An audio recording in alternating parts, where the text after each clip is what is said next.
She sat where no one ever looked. At the edge of the hall, where shadows swallowed sound and existence felt optional, she folded herself small like the world might forget her if she took up too much space. Laughter thundered around her, power moved in confident strides, alphas claimed attention without trying. And she remained unseen, an omega without a voice, without a pack, without a single soul who would notice if she vanished before morning. Then the doors opened, the air shifted heavy, dangerous, alive. Every wolf felt it. Bootsteps struck stone like a warning from fate itself. The giant alpha had arrived, taller than legend, broader than fear, carrying a presence that bent the room into silence. No one dared breathe as his gaze swept the hall, until it stopped on her, the girl who didn't exist. Her heart stuttered, her wolf cried out for the first time in years. She tried to look away, to disappear, but destiny doesn't ask permission. He moved each step toward her, cracked something open in the world. Whispers ignited, fear followed him like a shadow. And when his massive hand closed around her wrist, the entire pack froze. This one, the alpha said, voice shaking the walls, is mine. In that moment, the invisible girl became the center of fate, and nothing would ever be the same again. The girl no one saw, she always sat alone. Not because there was no space beside her, but because no one ever chose to sit there. At the far edge of the great hall, where the torchlight dimmed and shadows clung like old memories, she took her place every night. Small, silent, almost invisible, as if the world had quietly agreed she did not exist. Her name was Illyra, an omega without a pack, without a protector, without a voice loud enough to matter. The Iron Moon pack was celebrating. Music thundered through the stone hall. Boots stomped in rhythm. Laughter and howls rose to the high ceiling. Warriors drank, couples danced, alphas basked in attention. Power and pride filled the air so thick it was hard to breathe. Illyra kept her eyes down. She had learned long ago that looking up only invited pain. Her dress was plain, borrowed, slightly too big. The sleeves slipped down her wrists as if even the fabric didn't want to stay with her. She clutched a wooden cup in trembling fingers, pretending to sip so no one would question why she was there at all. Just survive the night, she told herself, then disappear again. That was when the doors opened. The great hall fell silent, not slowly, but instantly. Music died, laughter froze mid-breath, even the fire seemed to hesitate. Heavy footsteps echoed across the stone. Each step carried weight, authority, something ancient. Illyra felt it before she saw him. Her wolf stirred for the first time in years, a low, frightened whimper curling in her chest. The giant alpha had arrived, Kale Blackthorn, leader of the northern clans, a legend whispered in fear and awe. Taller than any man she had ever seen, shoulders broad enough to block the torchlight, scars etched across his skin like war stories written in flesh. His presence bent the room around him. Alphas straightened, betas bowed their heads, even the elders went quiet. Kale's eyes were dark, not cruel, controlled, sharp enough to strip lies from bone. He wasn't supposed to be here tonight. Illyra knew that because when he entered, something in fate shifted, like the world had been holding its breath for this exact moment. Kale's gaze swept the hall once, then twice. He wasn't looking for power plays, he wasn't scanning rivals.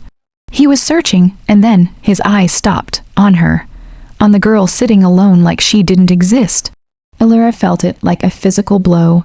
Her breath caught, her fingers went numb. Every instinct screamed to run, to hide, to shrink further into the shadows. But she couldn't move. Kale stared at her as if the entire hall had vanished, as if she was the only thing left in the world. The scent hit him next, not loud, not aggressive, soft, broken, untouched. His wolf roared, "Mine." The word thundered through his blood, ancient and undeniable. Without breaking eye contact, Kale walked forward. Each step toward her made the pack uneasy. Whispers sparked like fire through dry grass. "Who is that girl? Why is the alpha walking that way? She's just an omega." Illyra stood abruptly, panic flooding her veins. I should go," she whispered to no one, trying to slip past him. She didn't make it 2 steps. A massive hand closed around her wrist, warm, steady, impossibly gentle for someone so terrifying. The hall gasped. Kale leaned down, his voice low enough that only she could hear. "You've been invisible long enough," he said. Her knees nearly buckled. Before she could speak, before she could beg or explain or disappear like she always did, Kale turned, pulling her with him. He faced the entire pack, his voice carried like thunder. "This Omega," he declared, grip firm, presence overwhelming, "is mine ***. Gasps. Shock, outrage, Alira's world shattered. Kale Blackthorn, the giant alpha, claimed her in front of everyone. And fate, long silent, finally answered back. Claimed by the monster they feared, the hall exploded. Shouts clashed like steel, chairs scraped back. Wolves snarled under their breath as disbelief rippled through the Iron Moon pack. Alira stood frozen beside Kale, her wrist still wrapped in his massive hand, her heart pounding so violently she was sure everyone could hear it. Mine. The word echoed in her mind like a curse and a promise tangled together. Alpha Blackthorn. An elder barked, slamming his staff against the stone floor. "You cannot claim an Omega without rank, without lineage." Kale didn't look at him, didn't need to. The pressure of his alpha aura surged outward, thick, crushing, ancient. Several wolves dropped to one knee without realizing they had moved. "I didn't ask permission," Kale said calmly. The elder swallowed. Alira trembled. She had been yelled at before. Insulted, ignored, but this was different. She was standing at the center of something dangerous. Something powerful enough to tear her apart if it turned the wrong way. Kale finally looked down at her. For the first time, she saw something unexpected in his eyes. Not dominance, recognition. "Look at me," he said softly. Her body obeyed before her mind could protest. Their eyes met. The bond snapped into place. It wasn't painful, yet was overwhelming. Heat flooded her chest. Her wolf, long silent, lifted its head in sudden awe. "Mate." The realization hit her so hard she gasped. "No," she whispered, shaking her head. "You're wrong. I'm nothing. I don't belong to anyone." Kale's jaw tightened. "You belong to yourself," he said, "and you belong with me." A growl ripped through the hall from Lyria Beautiful. Powerful, alpha-born. She stepped forward in a crimson dress, eyes burning with humiliation and rage. Everyone knew she had been promised to Kale in whispers and expectations, if not in truth. "You humiliate this pack," Lyria hissed. For her, Alira flinched, instinctively stepping back. Kale moved faster. He placed himself fully in front of Alira, shielding her with his body like she was something precious. The pack went silent. "Again, you will not bare your teeth at what is mine," Kale said coldly. Lyria's face drained of color. "This Omega smells unmarked." An elder muttered, "Weak." Broken, Kale's voice dropped to a deadly whisper. "She survived when no one protected her." He said, "That is not weakness."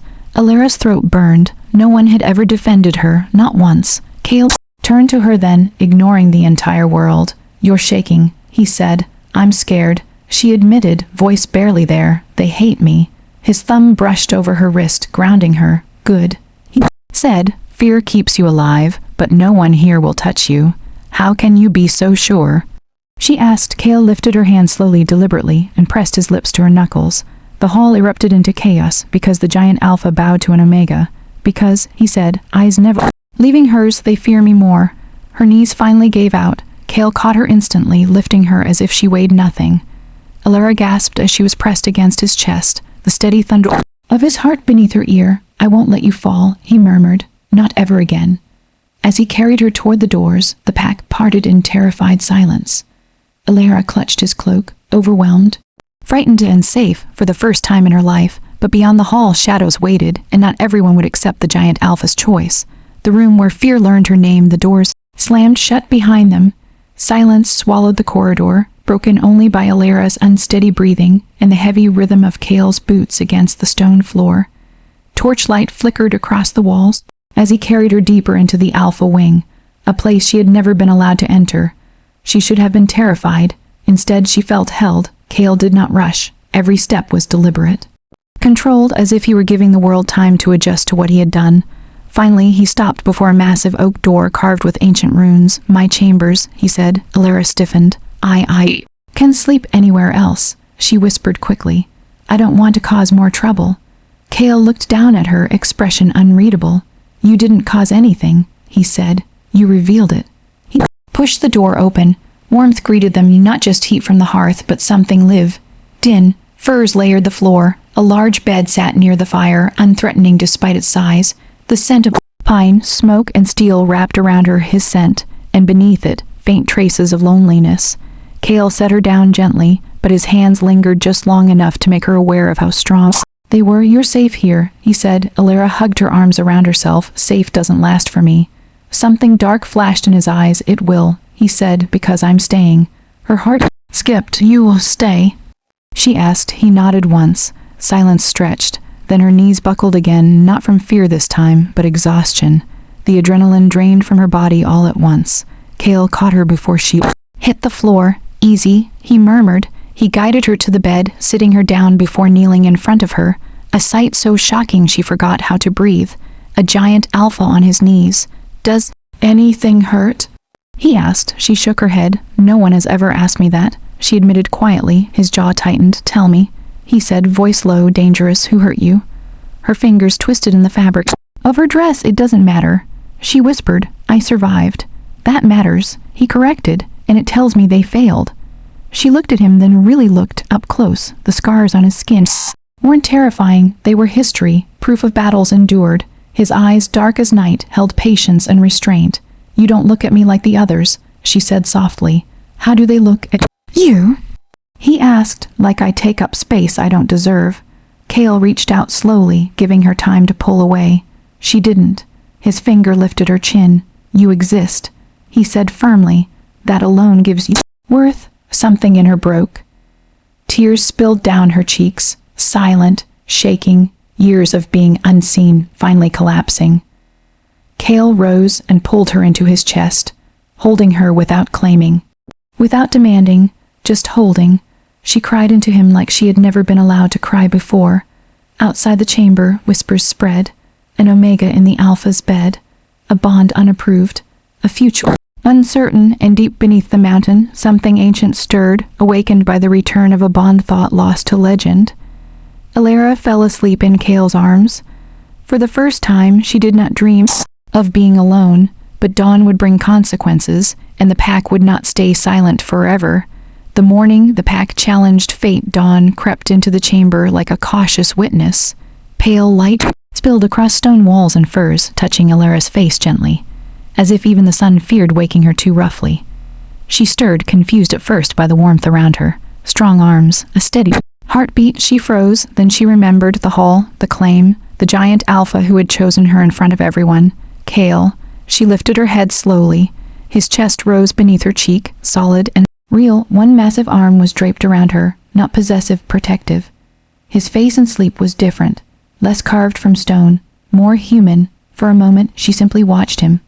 Asterisk, how did someone like him see someone like me? Asterisk, her wolf shifted inside her, no longer silent, no longer afraid. Mate, it whispered again, softly this time. Cale's eyes opened, instantly alert, their gazes locked. She tried to pull back, embarrassed, but his arm tightened slightly. You're awake, he said, voice rough with sleep. I didn't mean to fall asleep, she said quickly. I can leave. No, he said, sitting up, careful not to jostle her. You're exactly where you should be. A knock thundered against the door, once, twice, urgent. Cale's expression hardened. Alpha, came a voice from outside. The council has assembled. They demand your presence. And hers. Alira's stomach twisted. They're angry, she whispered. Yes, Cale agreed calmly. They are. Fear clawed at her chest. They'll make you choose, she said, between me and your pack. Cale turned fully toward her. I already chose. Another knock, louder this time. Cale rose, towering once more, slipping into his cloak. He knelt in front of Alira again, bringing himself to her eye level. No matter what happens today, he said, you do not speak unless I ask you to. And you do not stand alone. I've always stood alone, she said. His thumb brushed her cheek. Not anymore. The council chamber was already packed when they entered. Elders, alphas, betas, warriors lining the walls, and in the center, a stone ring, the trial circle. Alira's breath caught. This is a judgment, an elder announced. An unmarked Omega cannot be claimed without challenge. The bond must be tested. By blood, by dominance, by survival. Cale stepped forward. placing himself between Alara and the circle. "I will face any challenge," he said, "but she will not." A murmur swept through the chamber. Another elder raised his staff. "The bond is not proven. If she is truly your fated mate, she will endure the trial." Alara felt every eye on her. Her legs shook.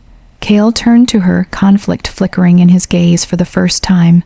"This was not how I wanted you to be seen," he said quietly. "But I will not cage you from your fate." She swallowed hard. All her life, others had decided for her. "Maybe just this once I'll do it," she said. The room went silent. Cale's head snapped toward her. "Alara, I've been invisible my whole life," she whispered. "If this bond is real, let them see me." The elders nodded grimly. The trial circle awaited, and as Alara stepped forward, the ground beneath her feet trembled not with fear, but with something waking. Something powerful, something that had been sleeping inside her all along.